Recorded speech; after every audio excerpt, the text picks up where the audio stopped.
Los Angeles International Airport was bustling as usual.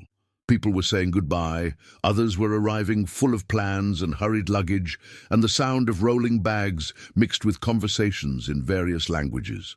Amid this immense movement, there was a line for first-class passengers. On that day, someone stood out for not fitting the stereotype that people usually had of those occupying such an exclusive seat. Adam Sandler, the famous actor and comedian, was there dressed simply baggy. Pants, worn-out sneakers, a neutral-colored t-shirt, and a cap turned backward. He carried a backpack that seemed to have accompanied its owner on many trips. After all, Adam traveled a lot for work, whether filming movies or attending promotional events. To anyone glancing quickly, it might not have been obvious that this was Adam Sandler, the actor who starred in countless successful comedies. He wore nothing that resembled the glamour of Hollywood, nor did he seem interested in displaying status. His laid-back demeanor was in stark contrast to the rest of the line, where most people were dressed in expensive clothes, groomed as if they were attending a gala event. However, those who paid a little more attention to him might notice an unusual calmness, a serene look from someone unbothered by the commotion around him. Right behind Adam in line was Henry Jones. Henry was the opposite in terms of style and behavior. He wore a well-tailored designer suit, impeccable Italian shoes, and emanated a strong cologne fragrance. The way he held his nose slightly elevated and his rigid posture clearly indicated he liked to feel important, and in fact he expected to be treated that way. When Henry noticed Adam Sandler in front of him, his gaze filled with disdain. Analyzing Adam's simple appearance, an ironic smile appeared on his face. He didn't seem to recognize the actor, or if he did, he didn't show it. In any case, Henry's attitude made it clear that he judged Adam as an intruder in that first-class space. "First class, huh?" Henry commented, looking at Adam with an air of superiority. "Every day you see everything here." Adam turned his head and gave a brief smile, maintaining the calm that was characteristic of him. "Yeah," he replied, seeming unbothered. "The world is indeed full of surprises." Henry frowned. Perhaps he expected some kind of more intense reaction, maybe a justification or embarrassment, but Adam remained calm. In the silence from Adam, Henry continued, "Sorry if I was direct.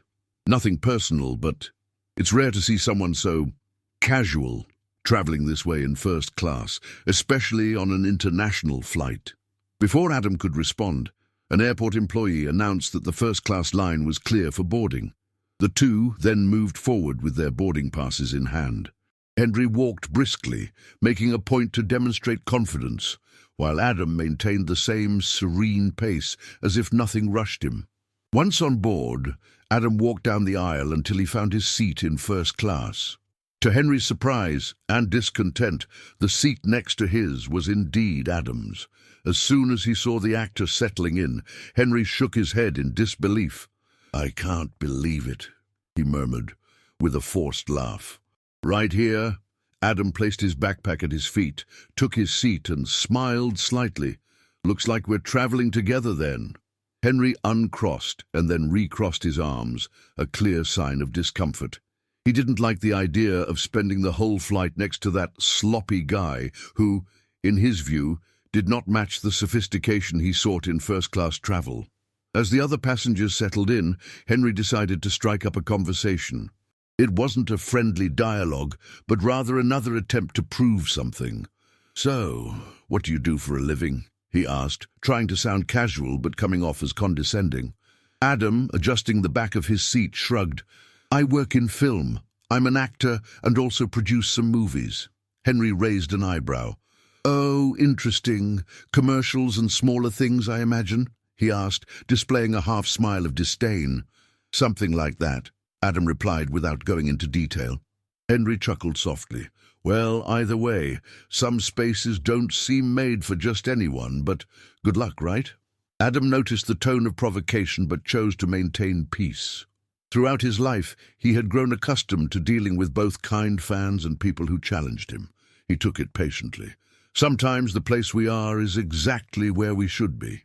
Henry let out a sarcastic laugh. That's quite philosophical. But real life isn't that simple. Duh, Adam turned to the window, ending the conversation without hostility. However, Henry did not seem satisfied. Perhaps he wanted to demonstrate his superiority or simply test the patience of his flight companion. To him, that carefree guy did not match the exclusivity and luxury that first class represented. When the plane took off and the crew began offering drinks to the passengers, Henry made a point to order something that would draw attention. "Please, a glass of the best champagne you have, yes?" he said with a smirk, as if he wanted to prove something to everyone around. Adam, when the flight attendant approached, simply asked for water. "Water?" Henry repeated, laughing. "Really? You're going to waste a first-class ticket to drink water?" Adam thanked the flight attendant for the water and replied calmly, "I'm fine this way. Sometimes the simple is enough." Henry narrowed his eyes, trying to interpret that. "Well, everyone has their way of living, but I would say that if you don't seek the best, you end up living with less." He took a sip of his champagne. Not everyone is meant to enjoy what life has to offer at its most exclusive. Around them, some passengers began to notice Henry's disapproving and, in a way, hostile tone. However, Adam remained unfazed. "Maybe the best is different for each person," Adam replied calmly. Henry huffed, annoyed. "Only those who have experienced the top understand what is truly the best. People who live in mediocrity tend to defend simplicity because they can't achieve more." Adam, maintaining his composure, raised his water bottle and took a sip, not responding immediately. He knew that direct confrontation would only feed Henry's arrogance. In the end, however, he said, "You might be right from your point of view, but I don't think status or luxury define a person's real worth." The flight attendant, passing by to collect empty glasses, shot a glance at Adam as if to ask, "Do you need help?" He discreetly shook his head, indicating that everything was under control. He had dealt with much more intense situations on film sets or during invasive interviews. That kind of provocation didn't faze him. While Henry celebrated, confident that he was winning the debate, the other passengers around felt increasingly uncomfortable with his attitude. Henry's arrogance was blatant, while Adam's calmness seemed unshakable. After a while, the conversation heated up again when Henry resorted to more provocations. "Life is like flying first class. You pay a high price, work hard to get here, and then enjoy the best things. But some people only came because they got lucky, maybe an invitation, some promotion, or something like that." He intentionally looked at Adam. "That's not your case, is it?" Adam, now with a slightly more serious expression, leaned forward. "Whether it was luck or not doesn't change the fact that we all end up at the same destination when the flight is over, don't you agree?" Several passengers nearby listened attentively. Some exchanged discreet smiles, admiring the way Adam handled the insults. Henry, feeling increasingly challenged, smiled venomously. Not everyone arrives at the same place in real life. Many may even sit here, but they don't truly belong. You need something more than just a seat. Adam rested his elbows on the arms of his chair. "I would say that what really matters is not where you are, but how you treat the people around you." The phrase resonated with some passengers, who nodded discreetly. Henry, on the other hand, began to squirm in his seat, uncomfortable to notice that many there supported Adam. He then decided to try to sneer. "Nice. Sounds like cheap motivational talk. But the real world is competitive. Those who don't assert themselves are forgotten." Adam retorted calmly, "Maybe. However, I believe that genuine success doesn't need to be shouted from the rooftops. It manifests itself naturally." Those nearby reacted with slight smiles or nods of agreement. Henry, noticing the silent support for Adam, began to feel the pressure. It was clear that in the eyes of the passengers, his stance was disapproving. Still, Henry didn't give up. His ego wouldn't allow him to back down. He looked at Adam with a mix of anger and nervousness. Cheap philosophy. In practice, those who don't show their worth end up being disregarded. That's how the world works, my dear. Adam narrowed his gaze. The world is made of people, Henry. And in my experience, those who step on others to feel important are usually hiding some internal insecurity. The provocation hit home. Henry flushed slightly, trying to maintain his composure. Are you saying I'm insecure? You don't know anything about my life. Adam let out a small sigh. No, I don't. But I've met many people who care too much about proving something to the world while trying to fill some void. For a moment, Henry lost his speech. He seemed unsure of how to respond. He raised his eyebrows, opened his mouth, but took a few seconds to retort, which highlighted his disarray. Look, I don't want to be rude, he began, trying to regain his composure. But everything I've achieved was through hard work, and I'm not going to change just because a stranger decided to give me a moral lesson. Adam let out a slight smile, without mockery. Just understanding. I'm not here to lecture you, Henry. I just think that sometimes we stop looking at ourselves and start judging others. That can distance us from what really matters. Henry clenched the arms of the chair, impatient. The cabin, at that moment, was quieter, as many passengers preferred to follow that exchange of ideas, although it was, in practice, an ego contest, at least on Henry's side. Amid the tense atmosphere, the flight attendant returned, now with the task of collecting glasses and offering some immigration forms to those who needed them. She approached Adam with a smile. Mr. Sandler, the captain asked me to inform you that your connection in New York is confirmed and that he would like to send his regards. He mentioned that he is a fan of your work in comedy films. The name Sandler seemed to resonate throughout first class. Some passengers who had not yet recognized who that seemingly ordinary man was exchanged surprised glances. Some whispered, "Is it really Adam Sandler?" And it was at that moment that Henry turned pale. He leaned back in his seat, blinking several times. He seemed unable to believe it. Adam Sandler," he murmured, almost in shock. "The actor." Adam nodded his head, thanking the flight attendant for the message. Then he turned to Henry. "Did something happen?" Henry opened and closed his mouth several times, unsure of how to react. He clearly hadn't recognized Adam until that moment, perhaps because he expected a celebrity to be surrounded by aides or dressed in expensive clothes. Wow, I had no idea." He tried to justify himself, blushing. "If I had known." Adam slightly furrowed his brow with a friendly expression. "I don't think that changes what we talked about, Henry. Regardless of who I am, the words and actions remain the same." Silence hung in the air as Henry realized what had happened. He had spent the entire flight trying to humiliate someone who, apparently, had a much greater reputation and recognition than he could have imagined. Some passengers raised their eyebrows, while others shook their heads in disapproval. "I didn't mean to sound offensive," Henry began, stumbling over his words. "It's just that I simply didn't imagine." Adam remained calm. "You didn't offend me for being me," he said in a gentle yet firm tone. "You offended because you judged someone by their appearance, and that applies to anyone, famous or not." Henry swallowed hard. He now felt his own mask of arrogance crumbling. He noticed the looks around him. This was not the type of attention he liked to receive. "Look, Adam, Mr. Sandler," he tried again. "I'm sorry. I said things I didn't know. As I said, it doesn't matter whether you knew who I am or not. What matters is how you addressed me." There was a deep lesson in that statement. Henry, with no response, sank into his seat, feeling embarrassed. He, who had worked so hard to show superiority, now found himself isolated in disapproving gazes. The rest of the flight continued in tense silence between them. Henry avoided looking at Adam, even though he seemed desperately to want to say something. He watched his trembling hands and clenched his own jacket.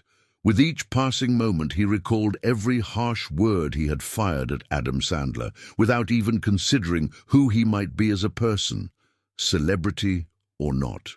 Meanwhile, Adam was reading a stand-up comedy book, occasionally letting out a light smile. He seemed genuinely at peace, without flaunting or boasting about his Hollywood star status. That was his personal mark, the guy who had always been close to friends, family, and especially the public. After a while, Henry leaned in, finally gathering the courage. "I need to apologize to you, for real. Not because I found out you're famous, but because I realized I acted like a fool. And, if it means anything, I really worked hard to achieve some things, but I think I let it go to my head." Adam closed the book and looked at him. "I accept your apology, and I sincerely hope this makes you think about how you can view people differently from now on." Henry nodded, looking down. He stared at the airplane aisle, watching how people moved peacefully, without the need to prove anything to anyone. A feeling of shame, but also of relief, washed over him. Perhaps this was the wake-up call he needed. Adam, in turn, placed a hand on Henry's shoulder. "You know, sometimes we get lost trying to show something to the world. Life is too short to cultivate arrogance. In the end, it's only worth it if we can share good moments with others." Henry felt his eyes welling up. He wasn't used to opening up, but Adam's simplicity disarmed his defenses. As the hours passed, the airplane began its descent.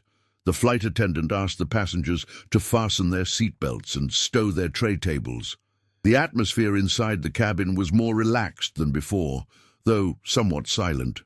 Adam stretched, adjusting his seat to the upright position. Meanwhile, Henry looked out the window, watching the city lights appear below the clouds. In his mind, thoughts swirled about who he had been until that day and what Adam's words could represent moving forward. As soon as the plane touched down, most passengers let out a soft sigh of relief. When they came to a complete stop and received permission to disembark, some stood up, grabbing their carry-on luggage. "Well, it looks like we've arrived," Adam said, getting up and retrieving his backpack. "Yeah," Henry mumbled, embarrassed. "Look, I really appreciate the conversation. I think it was a lesson." Adam smiled, putting his cap back on. "I've also learned a lot in life, and I keep learning. I'm glad we can move forward with something positive from this story." As the flow of passengers moved to exit the aircraft, Henry lingered a bit behind, watching Adam Sandler being discreetly approached by fans who recognized him at that moment. Adam took photos, shared smiles, and exchanged a few kind words, in no hurry. It was clear that fame didn't make him distant or arrogant. He treated each person as if they were important. Henry, who had spent the entire flight boasting about his status, now saw a real celebrity interacting with the public in a simple and human way. This embarrassed him even more, but also brought a sense of comfort, a hope that perhaps he could change. Inside the terminal, people began to disperse, each heading to their destination. Adam made a move to head to his next connection, but Henry called out, "Adam!" He approached, extending his hand. "I don't know if I'll ever see you again, but I want you to know that your words made a difference, truly." Adam shook his hand gently. "That's great, Henry. Sometimes the best changes start in small moments when we least expect them. Good luck on your journey." Henry smiled, and there was sincerity on his face. Then he saw Adam disappear among the airport corridors, blending in with the flow of people, as common as an anonymous, despite being one of Hollywood's most well-known actors. He stood there for a moment. He looked around at the shops, the exit signs, the incessant hustle of travelers. He felt, for the first time in a long time, that he didn't need to lift his chin to appear more important. Perhaps it was possible to simply be a more authentic and open person. For Henry, that flight was a brutal awakening. He had tried to assert his superiority by judging someone solely by their appearance, but he discovered that behind Adam Sandler's simplicity was a truly successful man who didn't rely on designer clothes or pompous gestures to prove who he was. He didn't flaunt. He lived, he didn't compete, he smiled, and above all, he treated people with respect and kindness. Adam Sandler, with decades of career, learned that humility and empathy are worth more than any red carpet. His fame didn't prevent him from being just an ordinary guy when away from the cameras, someone who felt comfortable in a worn t-shirt and preferred to drink water rather than champagne just to impress. He understood that material achievements do not define character, and that each encounter can teach something valuable. For the other passengers who witnessed the scene, there was a sense that sometimes small stories become great lessons. Many, they would never forget how the simple, smiling man in first class was not only a renowned actor, but also someone who carried a silent wisdom, different from the noise and ostentation that some used to feel like someone. And so the story spread among some of the people present on that flight, each interpreting it in their own way. Some learned not to judge by appearances. Others learned the importance of staying calm in tense situations, and mainly to see value in kindness and respect for others. It's curious how a simple encounter can impact so much, not just those who experience the event, but also those who witness it. In the end, we are all travelers in transit, whether in an airport or through life. Some dress in designer brands, while others wear their soul with simplicity. Some complain about circumstances, while others choose to be grateful for what they have. Some live trying to prove their superiority, while others discover that true greatness lies in inspiring, not in humiliating. If you, dear reader, have made it this far, you might be wondering, what can I learn from this? The answer may be very personal. But if there's one thing this story shows, it's that it doesn't matter if you are a movie star, a successful professional in any field, or someone still searching for their place in the sun. What truly matters is how you look at others and how you choose to treat people.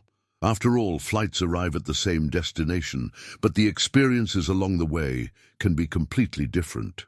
And as Adam Sandler demonstrated in practice, it's not the first-class seat that makes you a person of value, but your character, your kindness, your willingness to learn and teach at every opportunity. At the end of the day, when we lay our heads on the pillow, we don't take with us the bank account, the expensive suit, or the most luxurious ticket.